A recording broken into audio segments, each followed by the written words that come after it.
Et je vous invite à revenir avec moi en Romains chapitre 1.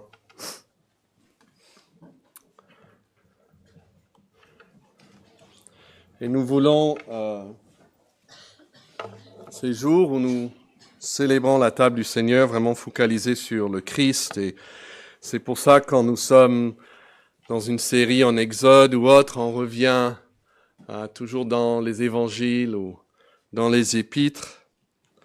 Mais puisque nous sommes déjà dans une épître et que le texte nous parle de Christ, nous allons tout simplement continuer avec notre série en Romains et regarder ce que l'apôtre nous dit de vivre par grâce et de servir pour sa gloire.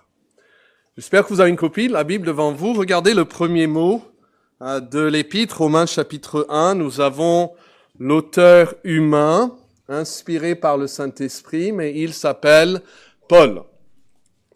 Et puis, il se présente. Et la première chose qu'il nous dit, c'est qu'il est esclave. Être esclave peut être une chose très négative, si on est esclave d'une autre personne. Mais pour Paul, c'est une grâce. Il a été délivré de l'esclavage du péché, mais pas pour être autonome. Pour être esclave maintenant de Jésus-Christ. Il demeure esclave, mais il a changé de maître. Et puis, il dit qu'il est appelé à être apôtre. Et est-ce qu'il pense ici à un rôle qu'il a au sein du judaïsme quand il dit apôtre? Ou peut-être un rôle qu'il a dans le gouvernement romain? Bien sûr que non. Quand il dit apôtre, il pense à son rôle où? Dans l'Église de Jésus-Christ. Et puis, il dit troisièmement, mis à part pour l'évangile de Dieu. Et nous avons vu la dernière fois que pour Paul, les relations les plus essentielles à son identité ressortent déjà de cette première phrase de sa lettre.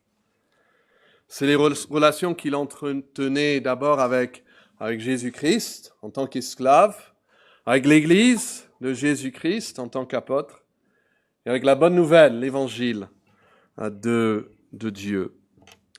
Et puis si vous notez les versets 2 à 4, nous avons l'évangile que Paul a été appelé pour annoncer.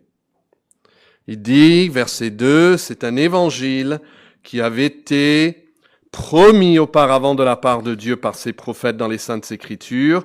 Il concerne son fils, né de la postérité de David, selon la chair. Ce fils qui a été déclaré fils de Dieu avec puissance selon l'esprit de sainteté par sa résurrection d'entre les morts, Jésus-Christ notre Seigneur. Il parle ici d'un évangile que Dieu fait connaître, que Dieu publie lui-même.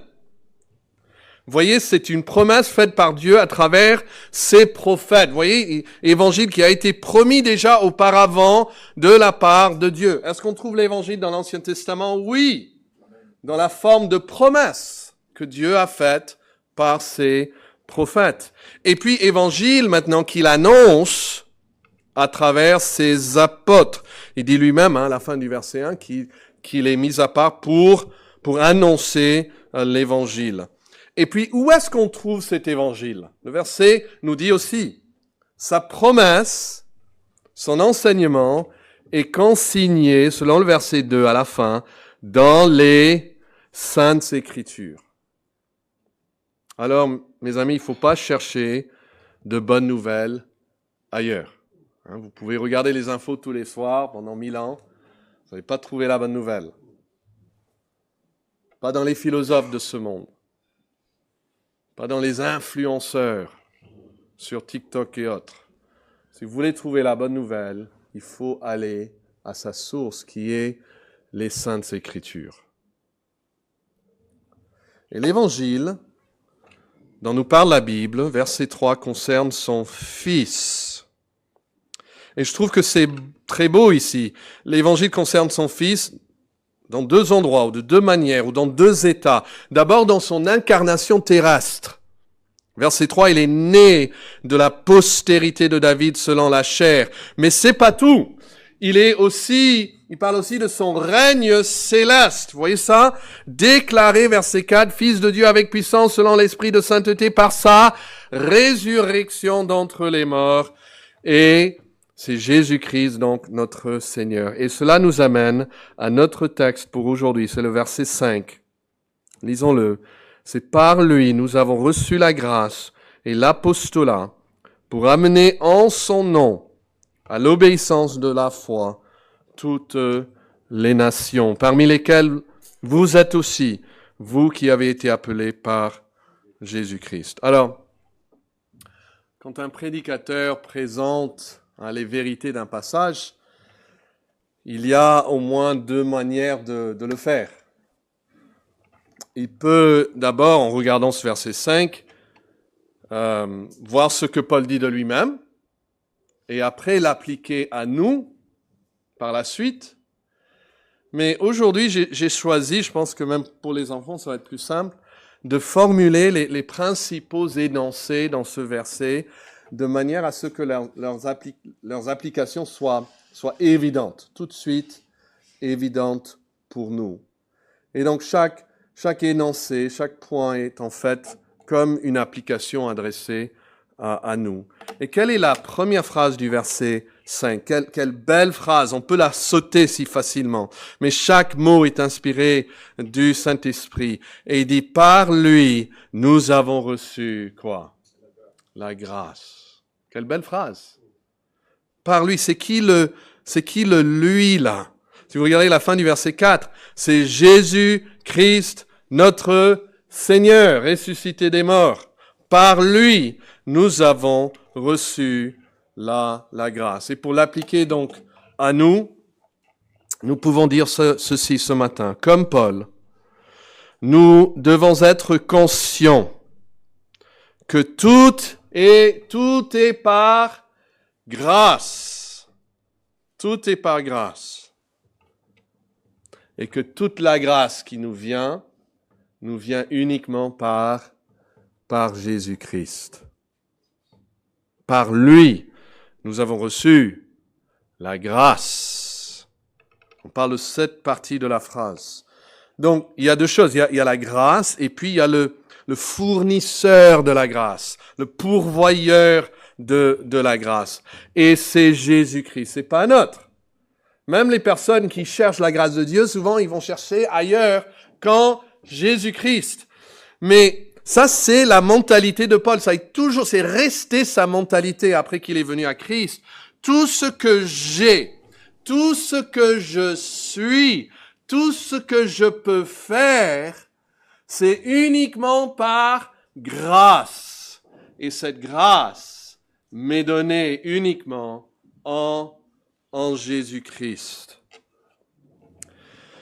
Quelques-uns parmi vous connaissez 1 Corinthiens 5 où il parle de Jésus mort et ressuscité. Il dit que plusieurs ont vu Jésus ressuscité. Et il dit à la fin, après eux tous, que Jésus est apparu, il dit à moi. Comme un l'avortant ou comme un être né avant terme. Quelqu'un qui n'aurait pas dû en fait le voir. Mais il a vu Jésus. Il dit, je suis en effet le moindre des apôtres, en 1 Corinthiens 15, versets 8 à 10. À vrai dire, je ne mérite même pas d'être appelé apôtre, car j'ai persécuté l'Église de Dieu. Mais juste après, il dit quoi? Mais par la grâce de Dieu, je suis ce que je suis. Paul n'a jamais oublié qu'il est ce qu'il est. Moi, je suis ce que je suis. Par la grâce de Dieu. Et toute cette grâce ne vient que de Jésus-Christ. Ça, c'est le message du christianisme.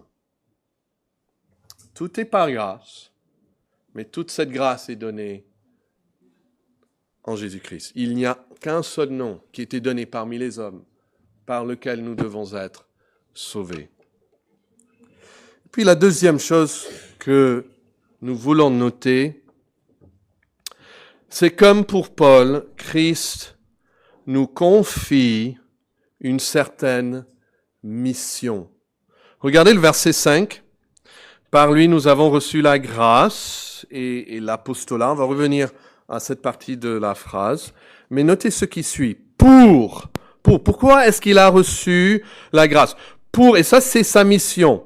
Amener en son nom à l'obéissance de la foi toutes les nations. Il y a deux parties à souligner dans cette mission. D'abord, notez les ciblés. Qui est ciblé ici? Envers qui est cette mission adressée? C'est dans le texte. Si vous avez la NEG, il dit tous les païens. Mais en fait, nation est une meilleure traduction parce que c'est le mot grec ethnos, d'où vient le mot français comme ethnie. Ça parle tout simplement de toutes ces personnes non juives. Donc c'est toutes les nations. C'est pas que les Haïtiens ou que les Français. Non, c'est toutes les nations. Et quelle est la charge? Quelle est la charge? Il dit c'est pour amener à l'obéissance de la foi toutes ces nations. Peut-être c'est curieux de le lire comme ça. Réfléchissons juste un peu à cette phrase. Obéissance de la foi. Si vous explorez d'autres passages dans la Bible, vous verrez que le Saint-Esprit peut en fait faire référence ici à plusieurs choses. Mais je pense même que le Saint-Esprit le rend volontairement assez vague pour englober au moins deux choses. Quand on parle de l'obéissance de la foi, on pourrait parler de ceci. L'obéissance que produit la foi. C'est-à-dire la foi donne naissance à l'obéissance. 1 Thessaloniciens 1, par exemple, parle des œuvres de la foi et le travail de l'amour. C'est quoi le travail de l'amour? Le travail qui est motivé par l'amour. Donc les œuvres de la foi seraient les œuvres motivées par la foi. Nous sommes sauvés par la foi seule, mais la foi n'est jamais seule. Elle vient toujours accompagnée après de fruits. Et le fruit, c'est l'obéissance. Peut-être vous pouvez trouver à la fin de Matthieu 28, un verset très connu parmi les chrétiens. Jésus est maintenant crucifié, puis ressuscité, et il est de nouveau avec ses disciples. Et à la fin de Matthieu 28, verset 18, Jésus s'étant approché leur parla ainsi: tout pouvoir m'a été donné dans le ciel et sur la terre. Et quelle autorité peut être plus grande que ça? C'est partout. Il a l'autorité suprême. Matthieu 28, verset 19. Allez, donc, faites de toutes les quoi? Les nations. Et c'est le mot ethnos. C'est le même mot que nous avons vu dans notre texte en Romains 1,5. Et c'est traduit ici, nation. Il faut faire de ces nations des disciples, les baptisant au nom du Père, du Fils et du Saint-Esprit. Attention, mais c'est pas point final, il y a une virgule. Vous voyez ça? La mission n'est pas terminée. Et puis, il faut faire quoi? Il faut les enseigner, pas les maths. Heureusement, mais il faut les enseigner à faire quoi? À observer. C'est un mot fort. C'est un mot qui parle de l'obéissance et de la soumission. Et il faut les enseigner à observer tout ce que je vous ai prescrit. Vous voyez, là encore, un mot qui parle d'autorité. Cela ressemble beaucoup à amener à l'obéissance de la foi toutes les nations. C'est notre devoir. Si nous sommes parents, c'est notre devoir envers nos enfants. Mais c'est notre devoir envers le monde entier. Donc, l'obéissance de la foi peut être l'obéissance qui produit la foi. Mais on pourrait aussi les mettre comme ça et dire que aussi dans la Bible, l'obéissance est un acte, ou la foi plutôt est un acte d'obéissance. Si je dis un pont de pierre, ça c'est un pont construit en pierre. Hein? Un mur de briques, c'est un mur construit de briques. Un fil de fer, c'est un fil composé de fer. Et si je dis l'obéissance de foi, ça peut être une obéissance qui est constituée de foi. La foi est dans ce sens un acte d'obéissance. Et revenez en Romains et regardez le chapitre 10. J'aimerais vous montrer où c'est très clair ici. En Romains 10 et le verset 16. Et deux verbes ici que vous pouvez entourer et lier entre eux. Romains 10, verset 16. Mais tous n'ont pas quoi? Obéi. Nous avons donc notre verbe pour obéir. Romains 10, 16. Tous n'ont pas obéi à la bonne nouvelle. Et l'autre mot pour la bonne nouvelle, c'est l'évangile. Comment ça, ne pas obéir à l'évangile? Il va nous expliquer. En fait, Isaïe l'avait prédit en disant, Seigneur, qui a cru?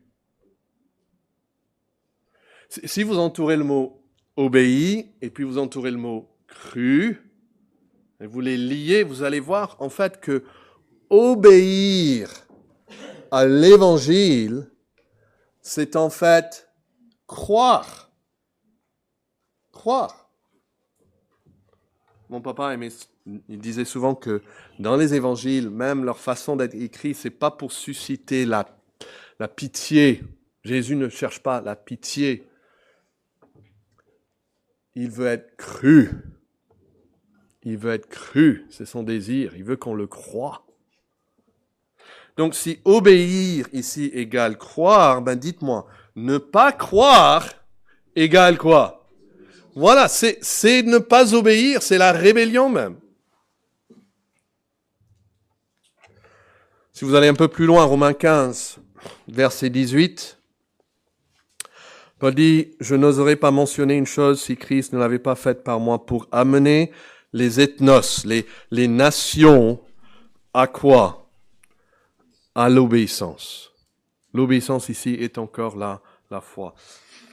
Ne cherchez pas, mais au début de Marc, l'évangile de Marc, Jésus arrive. La première chose que Marc nous dit par rapport à Jésus, c'est qu'il disait, le temps est accompli, le royaume de Dieu est proche. Et puis deux commandements, c'est quoi? Repentez-vous et croyez. Ce sont des impératifs. Croyez à la bonne nouvelle. Jésus nous dit de croire, nous commande de croire à la bonne nouvelle. Donc l'évangile n'est pas une simple information qu'on peut prendre ou laisser de côté. Et l'évangile n'est même pas une simple invitation. C'est une invitation, mais c'est pas juste une invitation, vous savez, qu'on peut accepter ou ne pas accepter. Il s'agit d'une sommation, une injonction à laquelle il faut obéir. Quand Paul prêche à Athènes, je crois, c'est en Acte 17, verset 30, il parle de Dieu, il dit, « Passons donc sur ces temps d'ignorance, Dieu ordonne maintenant aux hommes qui se repentent tous en tout lieu. » Il ordonne cela. Si vous ne croyez pas, vous êtes en rébellion contre Dieu. Et Paul dit, ça c'est ma mission dans la vie. Ça c'est ma mission dans la vie. Et c'est ici que j'aimerais revenir juste un moment au verset 1 pour voir une phrase que nous n'avons pas pris le temps de considérer la semaine dernière. C'est la dernière phrase. Romains 1, verset 1 dit Paul, esclave de Jésus-Christ, appelé à être apôtre, et puis mis à part pour annoncer l'évangile de Dieu. Il est mis à part. Paul trouve sa joie dans le fait d'être consacré à l'annonce de l'évangile. Vous voyez ce mot traduit « mis à part », c'est traduit ailleurs « séparé ». Et nombreux sont ceux qui désirent être chrétiens sans que cela les oblige à se démarquer du monde. Et Paul, ici, se réjouit d'être un homme séparé, un homme mis à part pour une mission. Et la séparation, ce mot au verset 1, comporte un aspect négatif. Hein. Elle est toujours, ça implique toujours être détaché de quelque chose. D'ailleurs, 2 Corinthiens emploie le terme pour souligner cette réalité. Je vous la donne ici. Il dit au chapitre 6, verset 16, « C'est pourquoi sortez du milieu d'eux et séparez-vous. » C'est le même mot qu'en Romains 1, dit le Seigneur. Séparez-vous. Mais si vous regardez en Romains 1, Paul met surtout en avant son sens positif. C'est-à-dire, c'est pas seulement d'être séparé de quelque chose, mais en fait, consacré à une mission. Il est mis à part pour annoncer l'évangile de Dieu. C'est dans le sens que nous voyons dans l'Ancien Testament avec les Lévites. Deutéronome 10, verset 8. « L'Éternel sépara la tribu de Lévi. » Pourquoi? Parce qu'ils avaient le virus? Non. Ils étaient séparés pour porter en fait l'arche de l'alliance de l'Éternel, se tenir devant l'Éternel pour le servir. Ils étaient séparés pour une tâche. Et parmi les Lévites, nous lisons que il y avait un plus petit groupe, les fils d'Aaron, les prêtres, qui étaient eux-mêmes séparés des Lévites et mis à part pour être prêtres. Et nous partageons tous dans cette consécration à l'annonce de l'Évangile. Ça, c'est pas que pour les apôtres. C'est pas que pour les pasteurs. Nous avons tous un rôle à jouer. Et nous voyons, même dans la Bible, qu'ils ont tous joué un rôle. Par exemple, en Acte 8, il y a Saul qui devient Paul plus tard, qui a écrit Romains. Il a prouvé le meurtre d'Étienne. Et il y eut en ce jour-là une grande persécution contre l'église de Jérusalem. Et tous, excepté les apôtres, se dispersèrent dans les contrées de la Judée et de la Samarie. Ceux qui avaient été dispersés allaient de lieu en lieu faisant quoi? Ils annonçaient la bonne nouvelle, mais on dit c'est les apôtres. Non, en fait, ce n'était pas les apôtres. Les apôtres étaient à ce moment-là restés, en fait, à Jérusalem. C'était tous les autres qui annonçaient la bonne nouvelle. Vous savez, il y avait un temps où le consensus parmi les protestants d'Angleterre était que le commandement que nous avons lu tout à l'heure en Matthieu 28, de faire des disciples de toutes les nations, que ce commandement n'était destiné qu'aux apôtres. Et donc, ce n'était pas à l'Église d'aujourd'hui de s'occuper des nations. Il disait même ouvertement, si Dieu veut convertir les nations, il le fera. Tout seul. Et puis, il y a eu un homme qui s'appelle William Carey. Il était un pasteur humble et pauvre dans une petite église baptiste. Et il gagnait sa vie en fabriquant des chaussures. Mais Dieu travaillait dans son cœur en le sensibilisant à l'urgence d'apporter l'évangile dans les pays qui n'avaient jamais encore entendu parler de Christ. Et lors d'une réunion de pasteurs, et puis après il met ça dans un petit bouquin qu'il fait publier lui-même, il argumente comme ceci. On ne va pas retourner en Matthieu 28, mais vous savez, à la fin, Jésus dit, « Voici, je suis avec vous tous les jours jusqu'à la fin du monde. » Et donc, il a pris cette promesse, il a dit, « Mais nous prenons tous cette promesse pour nous, que Christ est avec nous aussi, jusqu'à la fin du monde. » Et il dit, « Ne prenons-nous pas la promesse du Christ qu'il sera avec nous jusqu'à la fin du monde comme une promesse qui nous concerne également.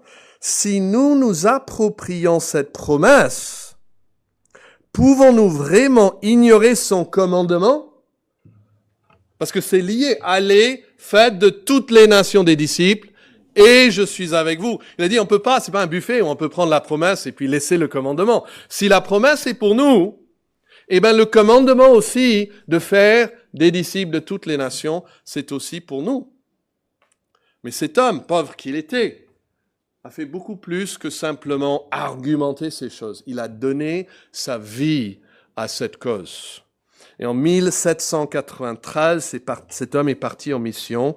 Pour quel pays? Pour l'Inde. Pour l'Inde. Et aujourd'hui, il y a des chrétiens indiens qui adorent avec nous le Seigneur.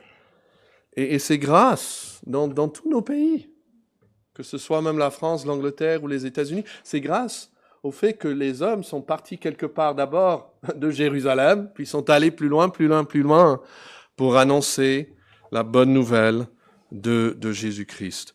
Et nous avons tous une mission.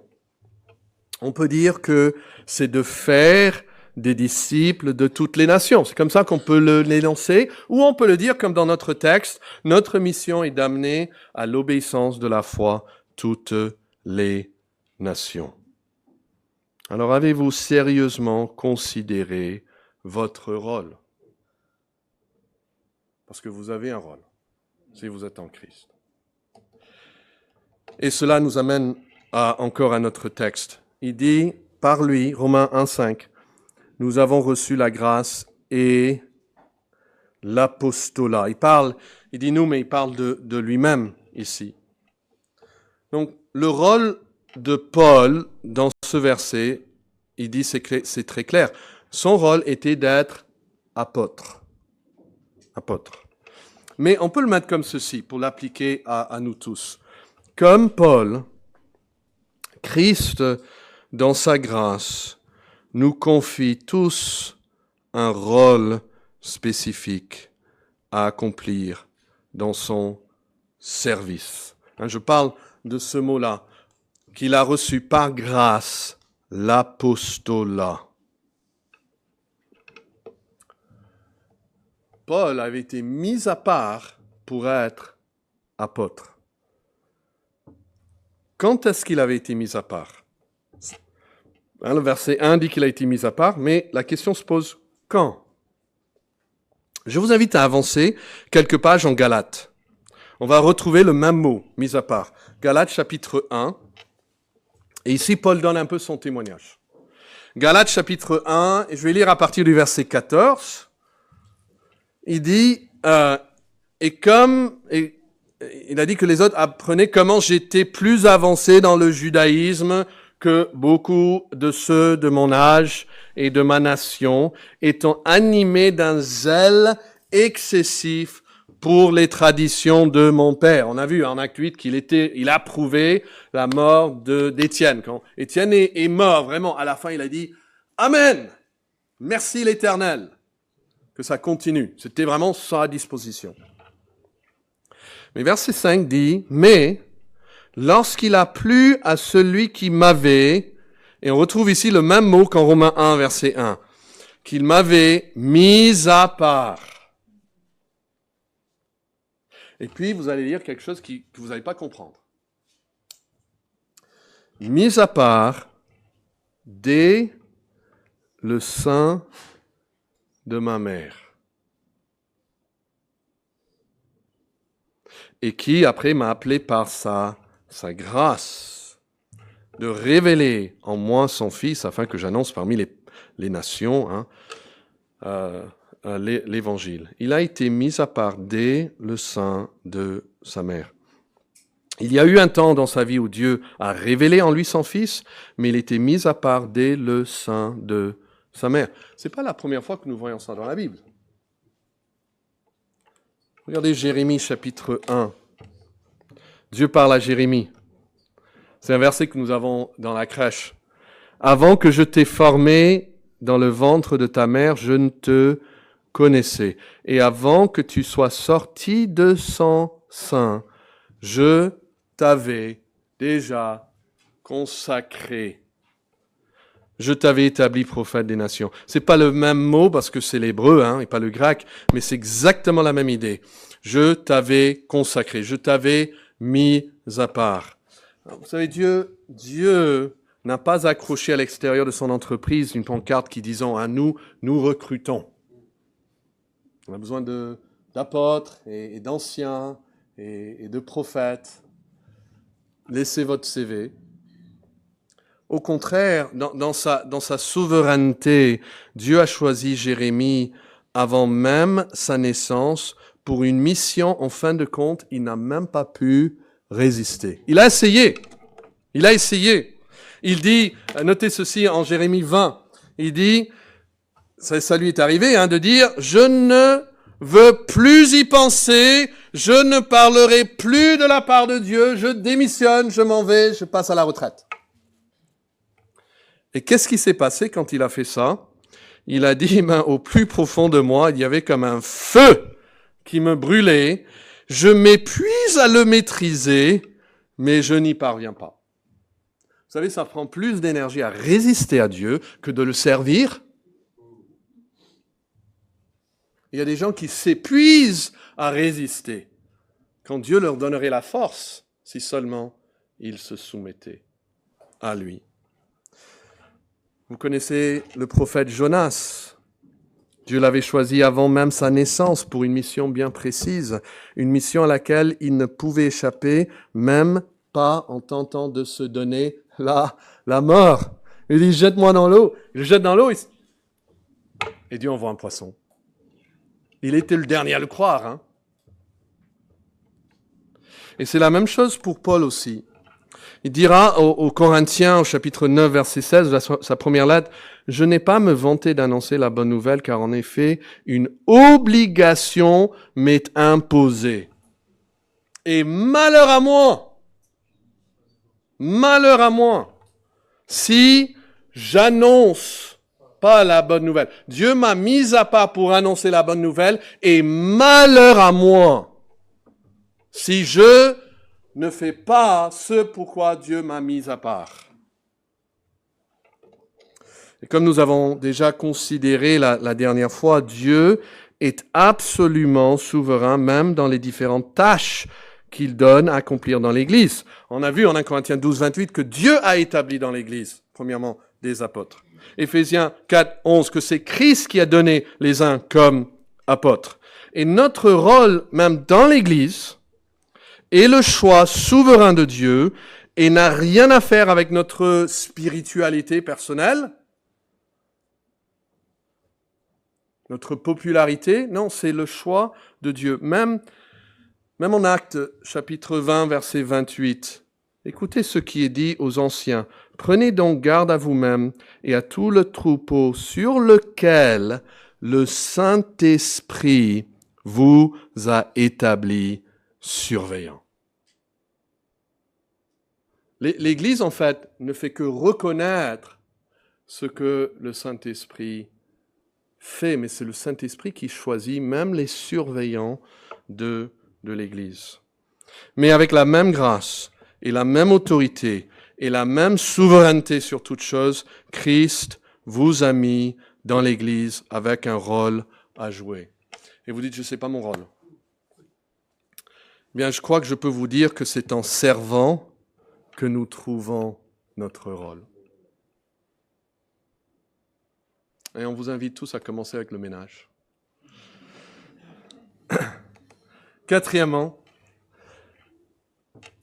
notons et dernièrement que la grâce, que ce soit la grâce que nous recevons ou l'œuvre que nous accomplissons, tout est pour la gloire de Christ. Alors, si vous avez la NEG, notez comment il est dit. Il dit, par lui, nous avons reçu la grâce et l'apostolat pour amener en son nom. Vous voyez, je parle de cette phrase, en son nom.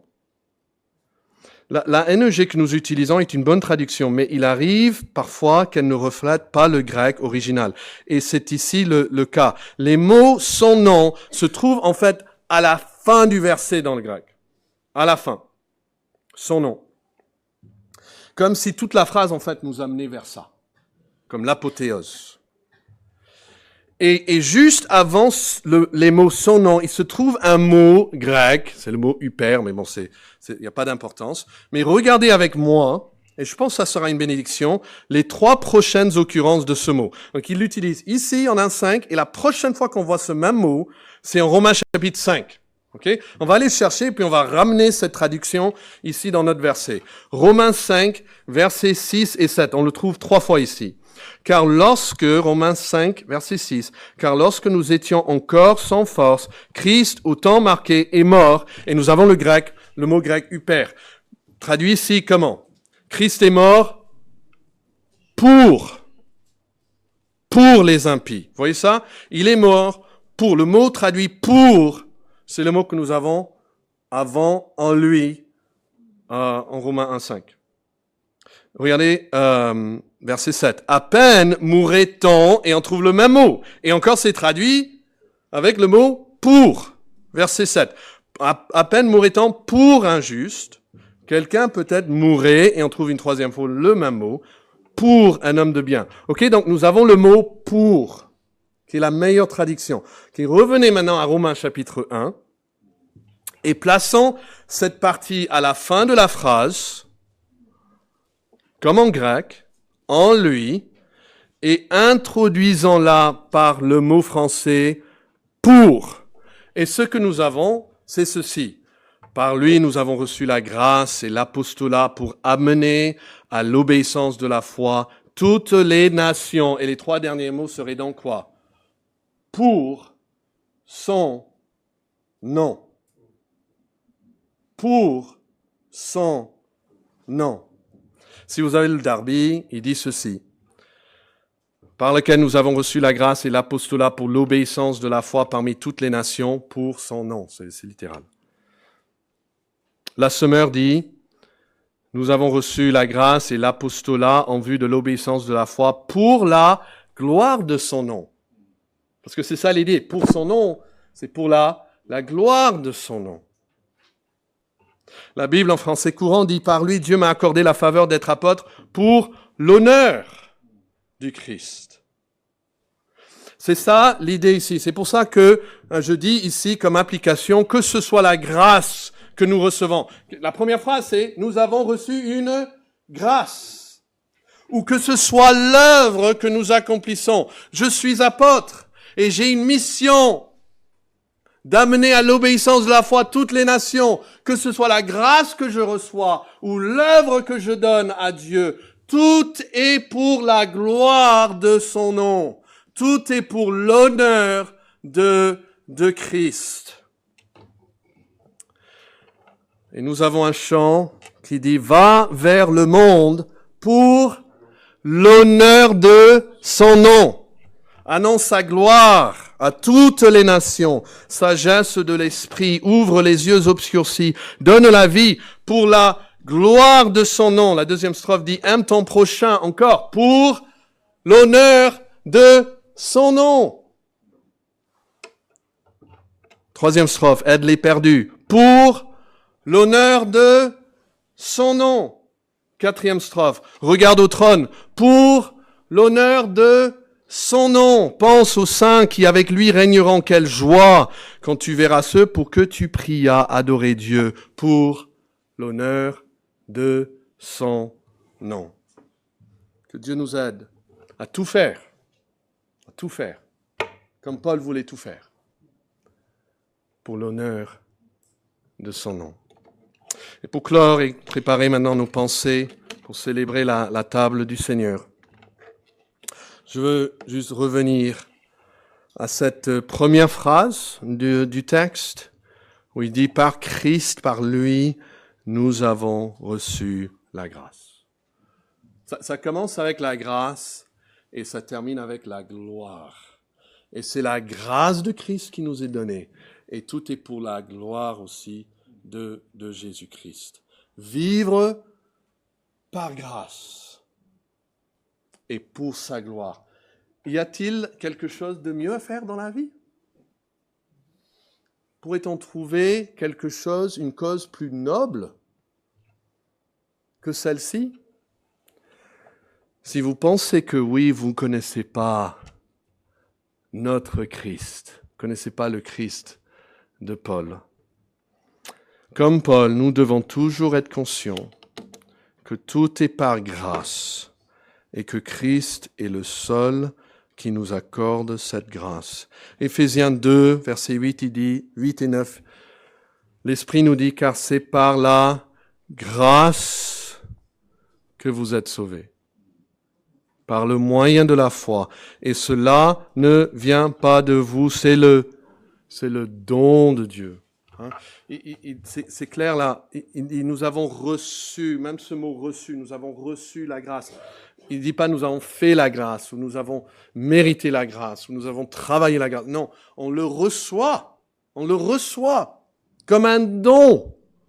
Un don, c'est à recevoir. Est-ce que vous, mes amis, est-ce que vous avez tous reçu de la part de Christ ce don de la grâce?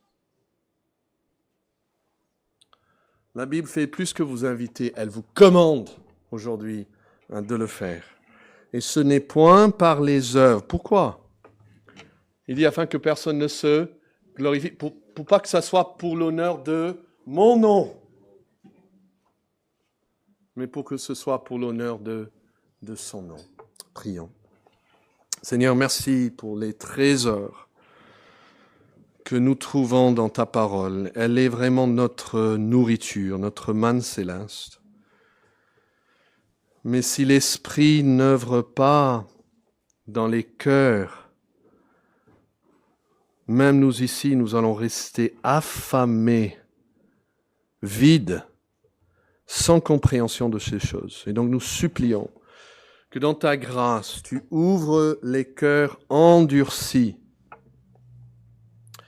et que tu les fasses voir les splendeurs de la gloire de Dieu révélée en Jésus-Christ et dans cette bonne nouvelle que nous appelons l'Évangile.